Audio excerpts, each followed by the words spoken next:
Assalamualaikum warahmatullahi wabarakatuh. Selamat pagi untuk kita semua. Saya Aisyah Pratiwi Nasution berkesempatan di sini untuk menjadi moderator dari kelompok 5. Sebelumnya, saya berterima kasih kepada Ibu Minasyanti Lubis SPD MPD yang telah memberikan kami waktu dan kesempatan untuk melakukan presentasi kami pada hari ini. Dan tidak lupa pula berterima kasih kepada teman-teman sekalian yang telah ikut berpartisipasi di dalam presentasi kami pada hari ini. Materi yang akan kami sampaikan pada hari ini adalah materi yang berjudul jenis-jenis sumber belajar. Isi dari materi kami akan disampaikan oleh rekan-rekan saya. Adapun nama dari rekan-rekan saya di kelompok 5 yaitu Cantika Indah Harahap, Diah Lestari, Irmayani Rambe, Lesti Naharahap, dan Jakiyah Sipahuta. Baiklah, kepada para penyaji, saya persilahkan untuk menyampaikan materi kita pada hari ini.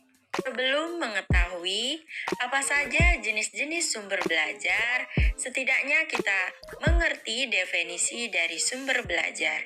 Saya Diah Lestari akan menyampaikan definisi dari sumber belajar. Jadi, sumber belajar merupakan sumber-sumber apa saja yang dapat dimanfaatkan untuk kegiatan belajar. Belajar dapat terjadi di mana saja, kapan saja, pada siapa saja, tanpa dibatasi pada tempat dan waktu. Setiap orang memiliki kesempatan untuk belajar melalui sumber-sumber yang tersedia.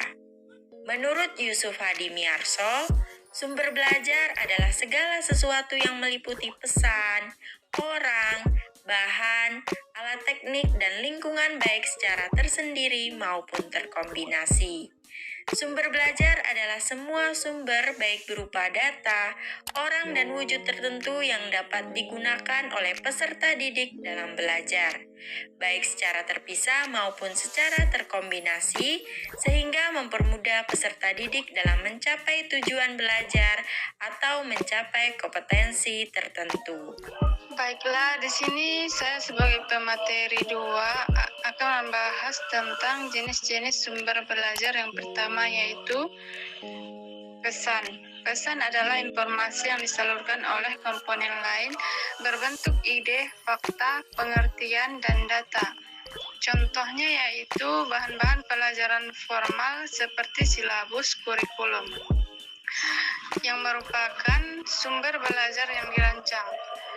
Selain itu, contoh lain adalah cerita rakyat, dongeng, nasihat, merupakan sumber belajar yang dimanfaatkan. Baiklah, saya sebagai pemateri 3 akan melanjutkan materi tentang sumber-sumber belajar. Yang kedua, manusia. Manusia adalah orang yang menyimpan informasi atau menyalurkan informasi. Contohnya seperti guru, dosen, tutorial, siswa, pembicara, infrastruktur, dan penatar. Ketiga, bahan adalah sesuatu yang bisa disebut sebagai media yang mengandung pembelajaran untuk disajikan melalui sumber berbentuk alat.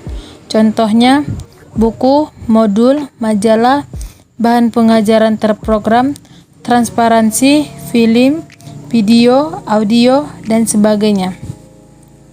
4. Peralatan adalah sesuatu yang bisa disebut sebagai media yang menyalurkan pembelajaran untuk disajikan dalam bentuk software.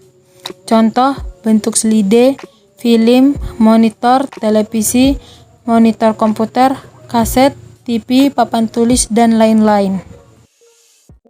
Di sini saya Cantika Indah akan melanjutkan pengertian dan contoh-contoh jenis sumber belajar. 5. Teknik atau mode yaitu cara atau prosedur yang digunakan orang dalam memberikan pembelajaran. Contohnya, belajar mandiri, belajar jarak jauh, belajar secara kelompok, simulasi, diskusi, ceramah, tanya jawab, dan sebagainya. 6. Lingkungan atau setting, yaitu tempat dan ruangan yang dirancang khusus untuk tujuan pembelajaran. Contohnya gedung, sekolah, perpustakaan, laboratorium, studio, museum, taman, dan lainnya.